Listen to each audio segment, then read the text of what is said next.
Bien, bonjour. Alors nous allons poursuivre ce chapitre 11 et nous allons parler de la nature corpusculaire des ondes électromagnétiques.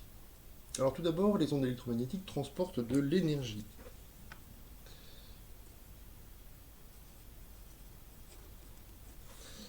Alors c'est assez évident, la lumière transporte de l'énergie. Vous savez que si on reste au soleil, on sent qu'on se réchauffe, d'accord? Donc on reçoit de l'énergie.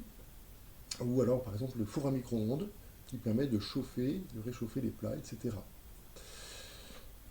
Alors, ce qui est particulier avec les ondes électromagnétiques, c'est qu'elles sont aussi constituées de petits grains de lumière. Donc, on avait dit que c'était une onde.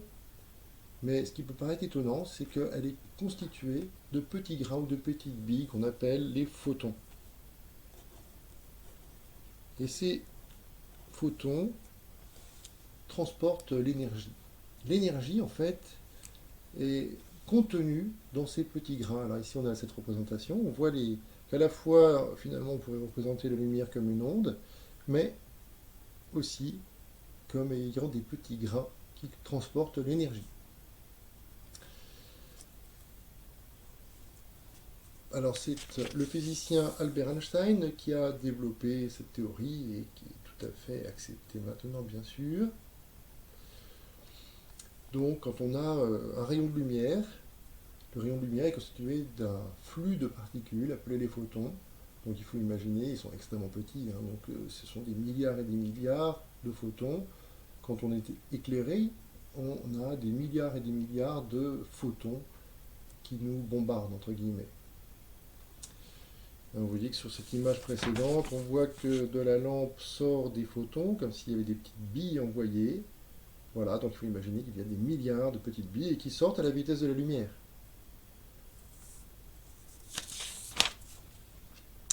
Chaque photon transporte une quantité d'énergie qui dépend de la fréquence nue de l'onde électromagnétique à laquelle il appartient. Alors donc, c'est ça qui est important, c'est que finalement, suivant la fréquence de la lumière, de l'onde, et donc finalement de la couleur aussi, eh bien, on a une énergie différente.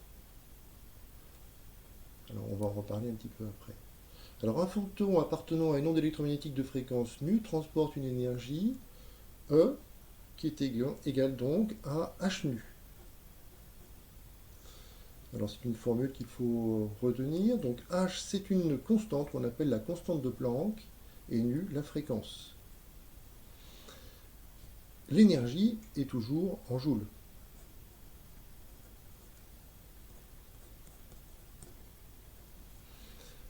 Et puis finalement, si on se sert de la formule que l'on a vue précédemment, la fréquence, c'est aussi égal à la célérité de l'onde électromagnétique, c'est donc divisé par lambda, la longueur d'onde.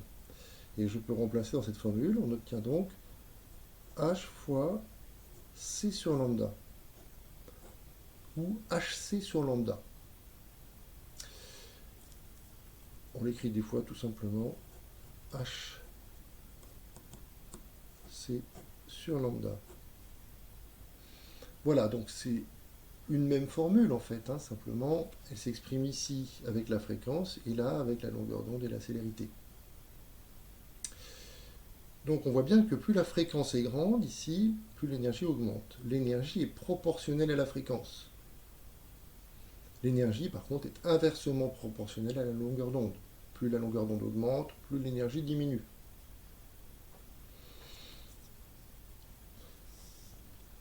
Donc l'énergie du photon, comme toute énergie, s'exprime en joules. H, c'est la constante de Planck dont la valeur n'est pas à connaître, elle vous sera donnée, une valeur toute petite. C, c'est donc la célérité de la lumière. Lambda, la longueur d'onde. Donc, en mètres, attention, hein, et non pas en nanomètres. Dans les formules, c'est toujours le mètre qui est utilisé. C'est le système international. Ici, c'est pas V, c'est nu. Attention, le traitement de texte écrit un V, mais en fait, c'est un nu. Donc, qui correspond à la fréquence en Hertz.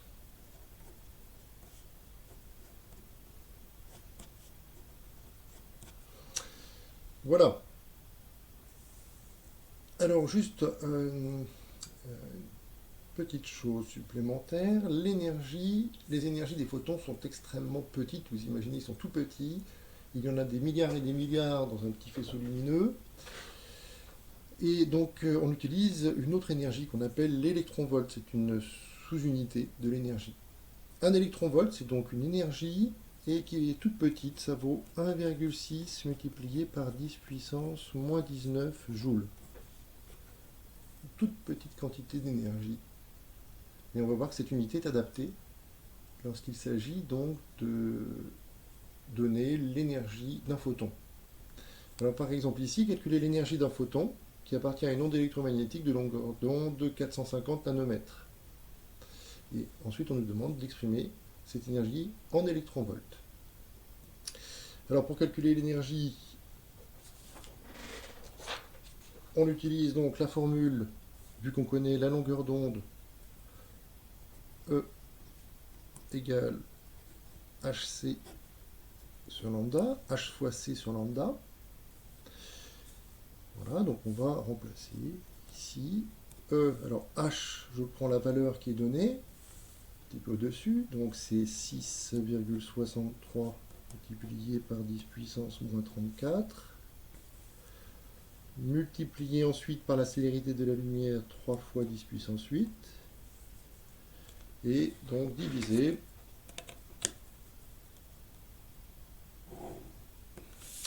par la longueur d'onde. Et la longueur d'onde ici c'est 450. Attention, on doit convertir en mètres. Donc le nanomètre c'est 10 puissance moins 9 mètres. Vous avez le droit d'écrire mètre si vous voulez. Alors si on calcule tout ça évidemment avec la calculatrice, attention de bien mettre des parenthèses au dénominateur si la calculatrice ne fait pas apparaître une barre de fraction. On trouve 4,42 multiplié par 10 puissance moins 19 joules. Une énergie toute petite, 10 puissance moins 19, comme on l'a dit tout à l'heure. Alors, on va donc convertir maintenant en électronvolts. Je cherche donc combien il y a de fois l'énergie d'électronvolts dans cette quantité. Donc je vais diviser l'énergie totale, là, ici que j'ai, par cette petite quantité d'énergie qui correspond à l'électronvolt. Donc E égale 4,42 multiplié par 10 puissance moins 19. Et je divise par 1,6 fois 10 puissance moins 19. Alors le calcul nous donne 2,76 et cette fois-ci électronvolts. Voilà, et vous voyez que c'est une unité adaptée, puisqu'il n'y a pas de puissance de 10, on est proche de l'unité, donc on a un photon de 2,76 électronvolts. Donc ce qu'il faut retenir, donc bien sûr les formules, mais ce qui est important là, c'est que plus la fréquence augmente, plus l'énergie du photon augmente. Alors comme les photons sont un peu comme des petites billes, on peut imaginer que plus ils sont énergétiques, plus ils peuvent être dangereux. Alors effectivement, on va parler maintenant des dangers des ondes électromagnétiques.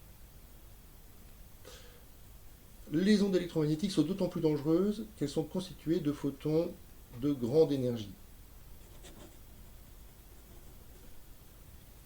Ainsi, les ondes les plus dangereuses sont celles de grande fréquence. Et comme fréquence et longueur d'onde sont inversement proportionnelles, donc c'est de petites longueurs d'onde. Alors ces ondes peuvent arracher des électrons aux atomes constitutifs des cellules vivantes. Alors effectivement, vous voyez, imaginez donc là ici une onde électromagnétique qui arrive. En fait, on peut imaginer que c'est une onde ici, mais aussi un photon, et donc comme une petite bille, on pourrait l'écrire au bout comme ça, la faire au bout. Donc ces petites billes arrivent et viennent frapper la matière, et en fait l'effet de ces petites billes qui arrivent, c'est d'arracher des électrons. Donc on va avoir des électrons qui partent. Là ici ce sont les électrons, hein. Et là ici ce sont les photons. Alors, ce qui va avoir comme effet, en fait, si vous voulez, de déstabiliser complètement les molécules, de modifier, éventuellement même de casser des molécules, de casser la chaîne d'ADN, éventuellement, qui pourrait se trouver dans les cellules. Donc, ça, c'est un effet particulier. Alors, cet effet-là, on l'appelle donc, on dit que le rayonnement est ionisant. On dit que la matière est ionisée, puisque quand il y a des électrons qui partent, il y a des charges qui apparaissent. Donc, on parle de rayonnement ionisant. Ou alors de radiation ionisante. C'est la même chose. Hein. Rayonnement, radiation, ce sont des synonymes.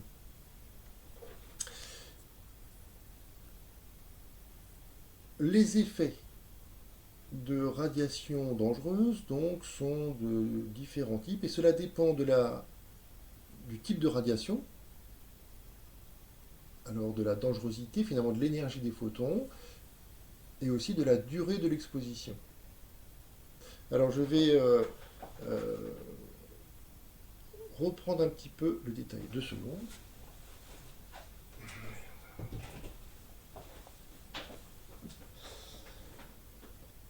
Alors si je reprends d'abord un petit peu le schéma ici, vous avez les rayonnements avec une grande fréquence qui sont particulièrement dangereux. Vous avez les rayons X, les rayons gamma qui sont extrêmement dangereux parce qu'ils ont une grande fréquence et donc grande fréquence veut dire grande énergie pour les photons. Les UV aussi, vous voyez qu'on est un petit peu dans les grandes fréquences. Alors, les UV peuvent être dangereux, vous le savez, il faut faire attention. Et de l'autre côté, par contre, les ondes radio, les micro-ondes sont moins dangereux. Bon, alors les micro-ondes, effectivement, si on se met dans un micro-ondes, on va chauffer, on peut mourir quand même du fait de échauffement. Et c'est pareil pour les ondes radio. Si on garde un téléphone à proximité constamment collé sur l'oreille, on peut avoir un échauffement du cerveau et qui peut créer des cancers ou d'autres problèmes. Mais ici, on n'est pas dans un type de rayonnement ionisant, ni pour la lumière visible d'ailleurs. Le rayonnement ionisant commence à partir des UV. Donc on va le préciser, ici ça n'a pas été mis, donc UV, mais surtout rayons X et rayons gamma.